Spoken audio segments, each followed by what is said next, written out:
back for some fresh off the clock. And this week, we take our feet off of the gridiron and onto the NASCAR track, man. Hey, here we have a guest, the Raging Cajun from Louisiana.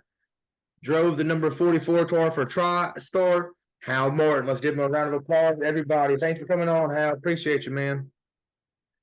Hey, thanks for having me on, Fred. Dude, hey, look, let me give you a little bit of laissez les bon temps rouler, because that's what let the good times roll down in Louisiana. So I got you, man. I guess I'll just give a quick roundup. It was by sheer fate. Hal and his wife actually brought one of the first Toyota Grand Highlanders that we got in. So I guess, and Hal drove a Toyota car for, what was it, 4 or 5 years? If you take into account my ARCA career as well as my Xfinity Series career, yes. Drove for Venturini Motorsports in a Toyota, and then TriStar Motorsports in a Toyota as well. They're not paying me to say this, but I sell them. So this interview is brought to you by Toyota. Toyota, let's go places. No, but there you go. Man, hey, for one, I hope y'all are enjoying that Grand Highlander. Them things been flying off the lot like hotcakes, so I would assume you are. You know, nice car there. So Hal, I do want to walk you back some, man. I'm a pick at the brain some. 15 years old is when Hal got into racing at 80 and 125cc on the shifter carts, right? How'd you get into that? Is this something you kind of knew you wanted to do, or just sort of kind of picked up? Yeah, so just to give you, the quick rundown, right? I mean, I grew up in South Louisiana, pretty far away from organized, racing in general with NASCAR. I mean, there's a good bit of dirt track racing in Louisiana, but not much paved stuff. So there were go-kart racing. I grew up a fan of the sport. I didn't grow up in a racing family at all. My dad was a fan. He introduced it to me at a young age, and I took a liking to it, to the competition side of it, loved everything about racing and motorsport, as well as the technology side and engineering side. So I was, 15 years old, wanted to be a race car driver. We didn't know anything about it really as a family, as far as the ins and outs of the business side, but go-kart racing is where we started. Started going down the path of road racing, if you will, with it being shifter carts.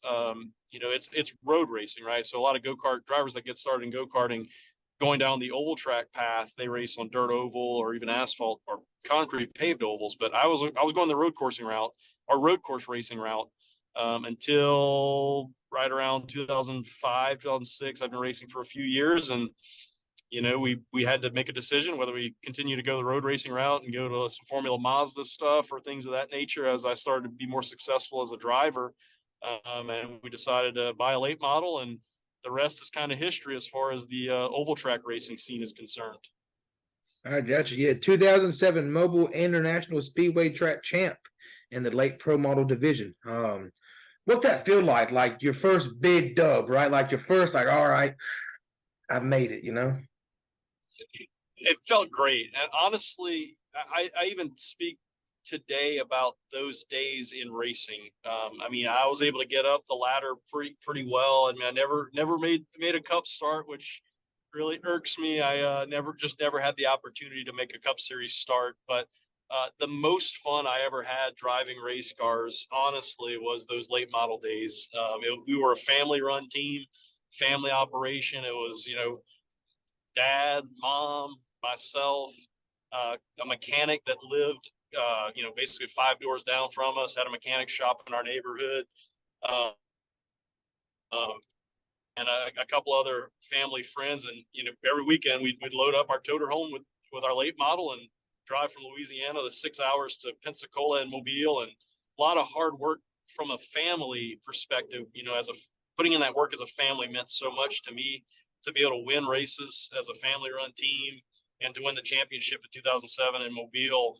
It was just a culmination of a hard year fight with a lot of good competitors down around the Gulf Coast. And I was kind of the outsider, right? I mean, I was racing against locals in the Pensacola, Florida, and Mobile, Alabama region.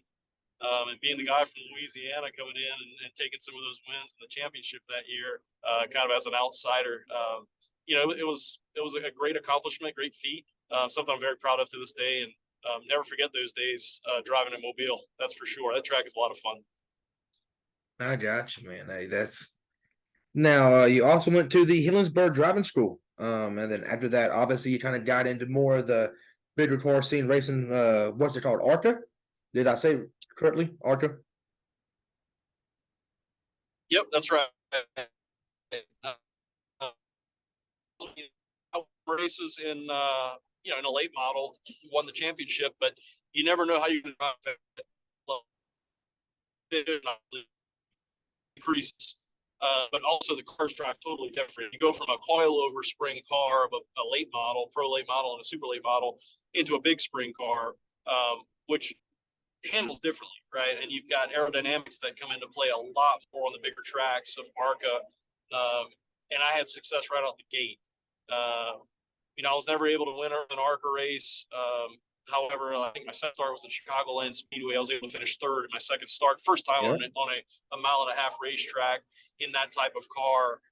So I was able to, notch that top three, and that kind of is what turned the heads of a lot of team owners in ARCA as well as the higher divisions, and also gained a lot of traction for me on the sponsorship side because, again, I don't come from a racing family. I needed to try and get sponsorship dollars behind me to propel me up the ladder, and that race really helped move that along forward. So, to be able to have speed, I guess, right out the gate with the bigger car showed a lot about my adaptability also in the heavier car.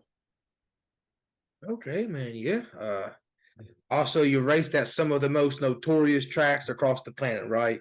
Daytona, Talladega, the Poconos.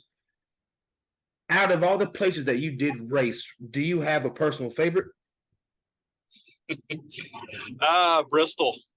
Bristol, that'll do it. Love Bristol. I mean, I grew up short track racing, right? So, the first time I drove at Bristol, it ended in a crash. Unfortunately, I got hooked by a lapped car. I was running. I mean, we were running top 20 that day. I think we were 18th or 17th. This was in the NASCAR Xfinity Series car, and I got hooked coming out of four. Ended up in the inside wall, ricocheted back into the outside wall, but that was the most fun driving I had. Just, you're able to throw the car into the corner, really soak up the banking, feel the car load up. I tell the story even now that my first laps of practice at Bristol, I ran probably 4 laps, and I was out of breath.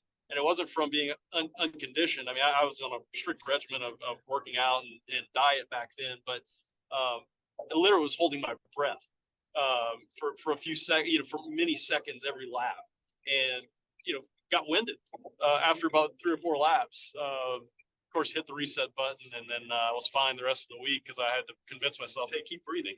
But it really does take your breath away, so to speak. It's just an intense track, and loved every minute of it. So it was the most fun, I'd say, driving wise, but I also really enjoyed racing around Charlotte.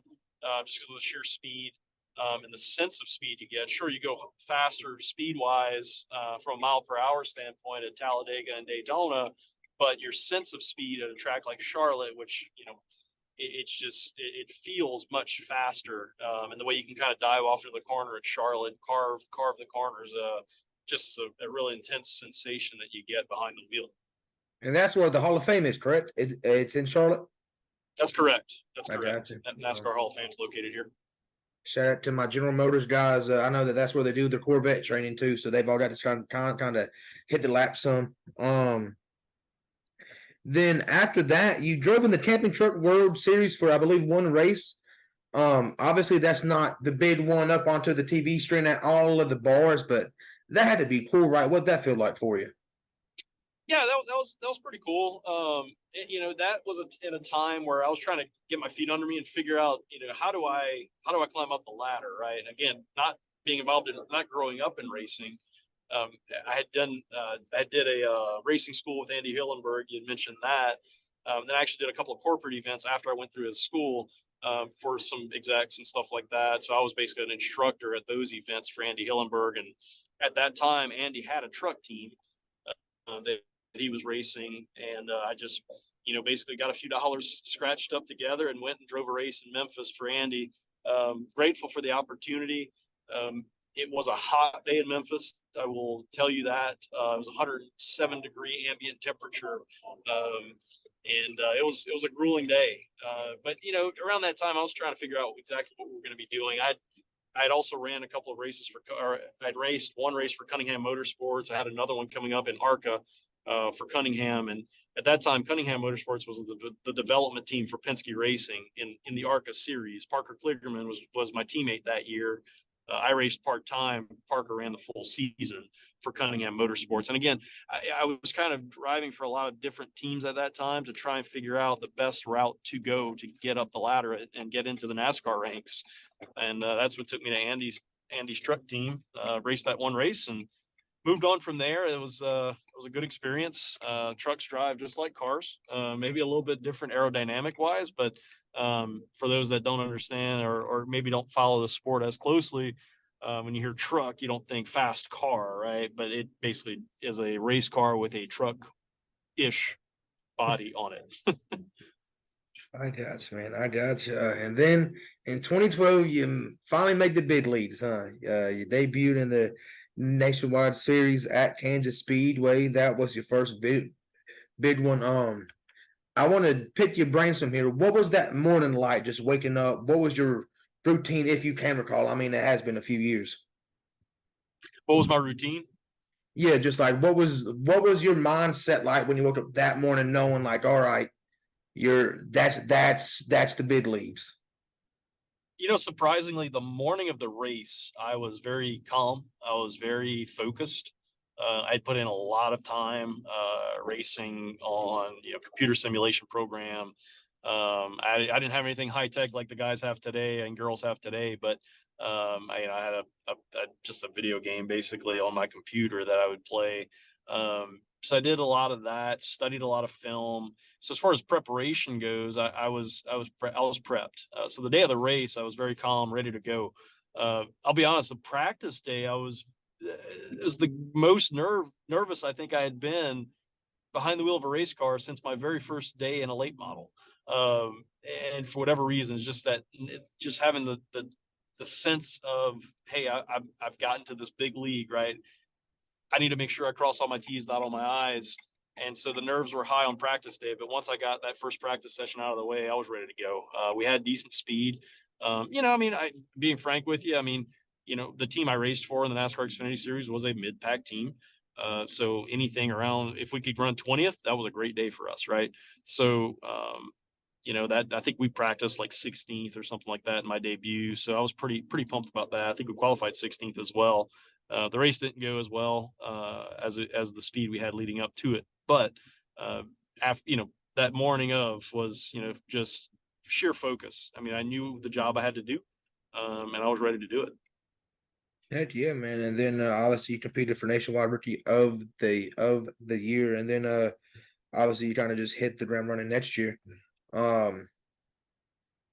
What is it that kind of almost determines, like, obviously the big thing's funding, right? But like, what kind of separates a team, like you would say a mid-pack team, from one of the higher up teams? Is it just pit crew, chief? Like, what's the bigger determining factors for that?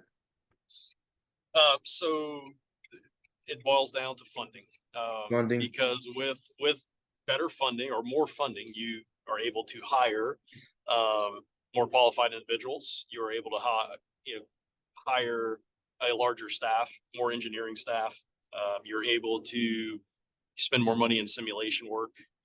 You're able to spend more money on components on the race car, lighter components. You're able to spend more time with a larger team for testing.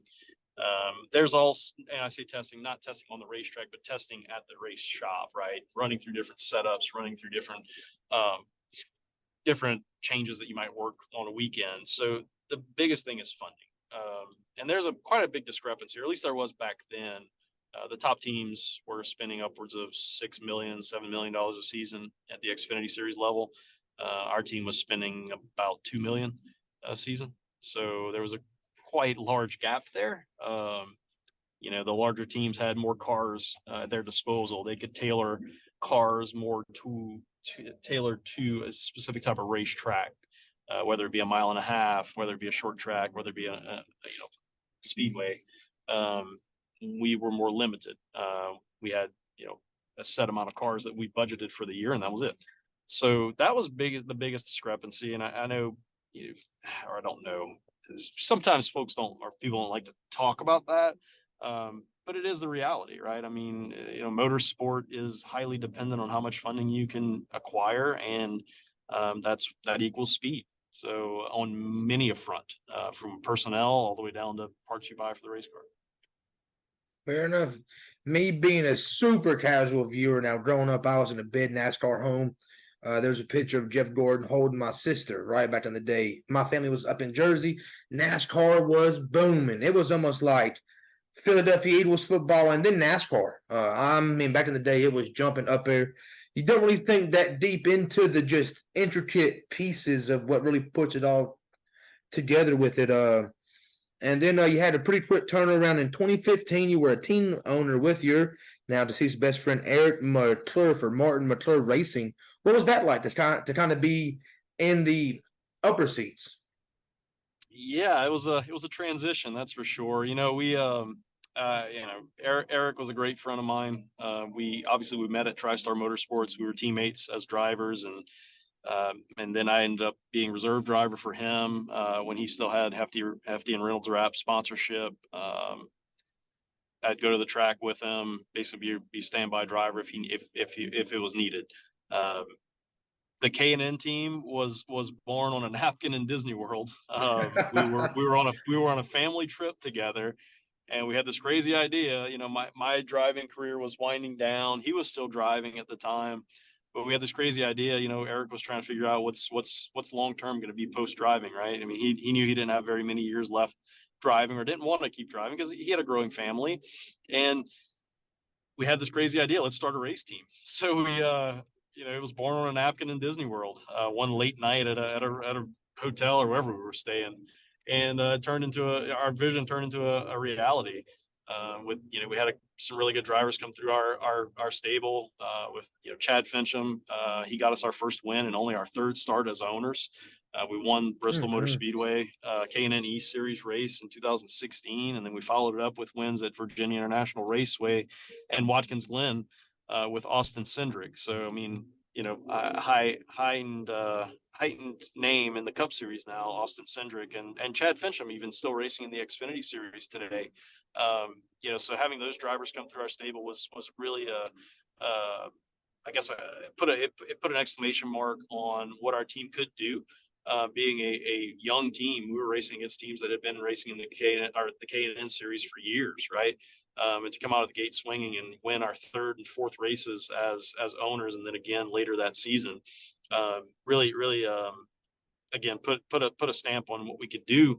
Our team stayed afloat for another year or so, and then funding kind of dried up on the driver that we had in 2017. I won't go into detail there, but we had a full season slated, and it was family funded, and the family funding kind of ran out. So it was left us in a pretty rough situation financially as a race team.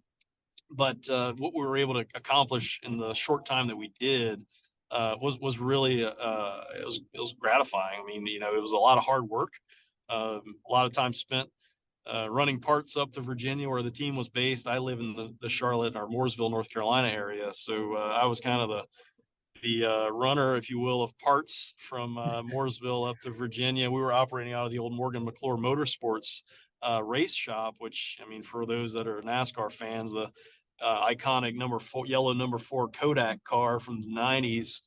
We operated out of that same cup shop that they did, which was really cool.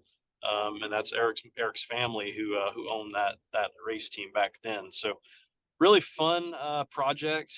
Hated to see it end. And then unfortunately, a few years later, we lost Eric. But never forget those days with my friend. That's for sure.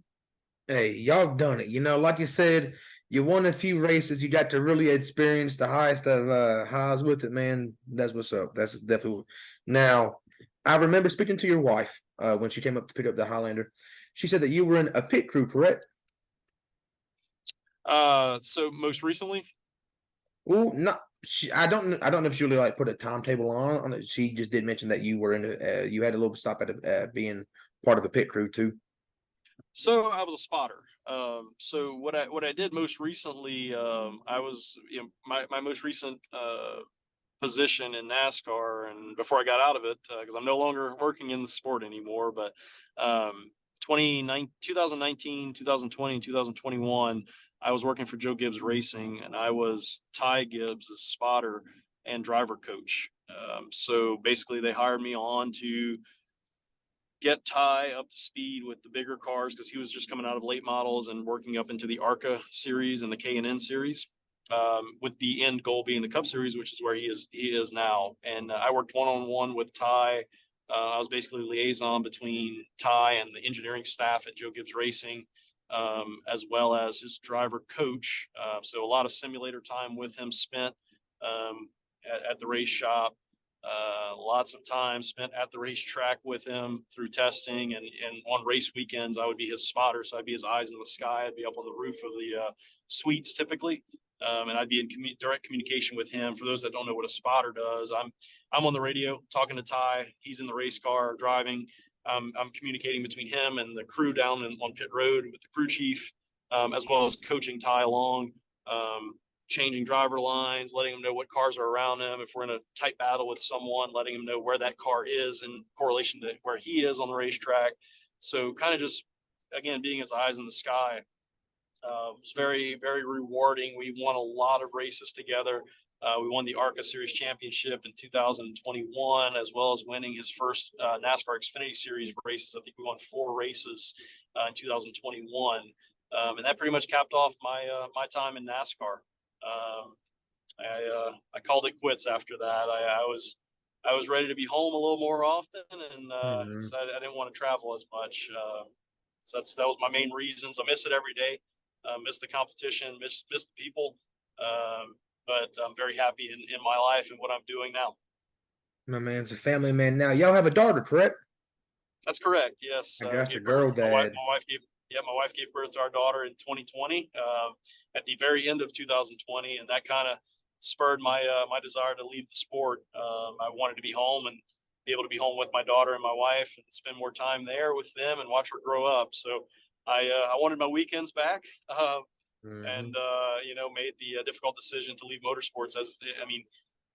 Many people who are in motorsports know it is a way of life. It's you do it from the time you're young, and it is all you know how to do.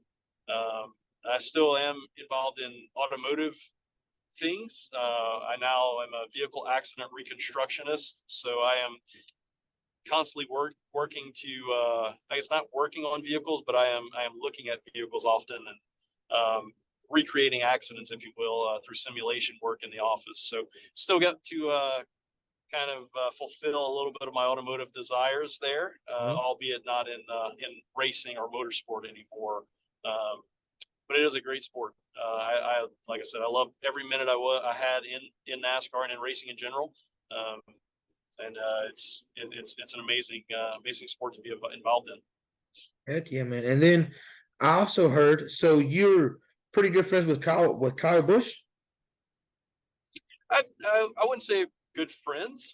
We are acquaintances. I mean, we've spent some time together off the track, through some friends of ours. My wife was friends with some family friends of theirs. So I spent a little bit of time over there with Kyle and Samantha quite a few years ago. It's been quite a few years now, but I've spent some time with them. Great people. They are very involved in motorsport, obviously, but great individuals, great family to know and spend some time with. Of course, Kyle and I raced against one another back when I was in the NASCAR Xfinity Series. But yeah, great people, great family. I got you. My last question, and then I see it's getting a little bit dark there. I know I asked you for 15 minutes, and we're really pushing 20. So, Hal, I definitely appreciate the time, man. Was there ever a moment where you kind of were fanboying? Like, you're like, oh, my goodness, that's so-and-so. Like, was there ever the moment where you was like, this is a bigger-than-life person? Yeah, absolutely. My second race weekend, I raced in my second race weekend in the NASCAR Xfinity Series. So growing up, I was a huge fan of Mark Martin. Not because of the common last name. A lot of people like to say, oh, it's because of that. No, Mark was what I wanted to be as a driver. Very consistent, winning races. I know he never got that elusive championship. I obviously wanted to get a championship, but never got to that rank to compete at that top level. But Mark Martin was a guy that I always looked up to growing up. Always seemed to have his head on his shoulders. Was a very smart racer. Used good judgment. Didn't put himself in bad positions on the racetrack, and so my PR rep was able to line up a meeting with Mark Martin at my second weekend racing in the NASCAR Xfinity Series. Mark was still racing in the Cup level at that time. He was racing for Michael Waltrip Racing, so I was able to go and spend 30 minutes with him in his hauler at Texas Motor Speedway, and that's something I'll never forget. Great conversation. Mark Martin is a great individual, just down to earth, and still to this day, I think is. I mean, I never spoke to him after that meeting, to be honest, but that was my fanboy moment, if you will, was being able to speak and converse with Mark one-on-one like that. Something I never, being a bayou boy from South Louisiana, growing up watching races on TV and going to Talladega twice a year, I never thought I'd have the opportunity to do the things that I did, including, having a conversation with Mark Martin one-on-one, but all the other things I was able to do in the sport. I just consider myself very blessed, very fortunate to have been able to do the things that I've been able to do. Really was able to live out a childhood dream through help from a lot of people from my hometown area and all the way up through the ranks of NASCAR. So very thankful and grateful I was able to do what I was able to do. Heck yeah, man. Hey, Hal, dude. Listen, that interview right there was beautiful, man. I mean, I really appreciate when guys just break down the depths for dummies like me, But Hal, man, I definitely appreciate the time. I'll definitely be in touch too, man. Ladies and gentlemen, let's give it up one more time for the Raging Cajun Hal Martin. Let's go, man. Hal, appreciate it, buddy, man. I appreciate your time, Hal. Yes, sir. Thank you for having me. And as I always ended all my interviews back when I was driving is laissez les bon temps rouler, means let the good times roll. So let the good times roll, man. Appreciate it, Hal. I'm gonna throw you a fist bump, man. Appreciate you, yes, man. Sir. Have a good one, Hal. All right, Fred. I appreciate it.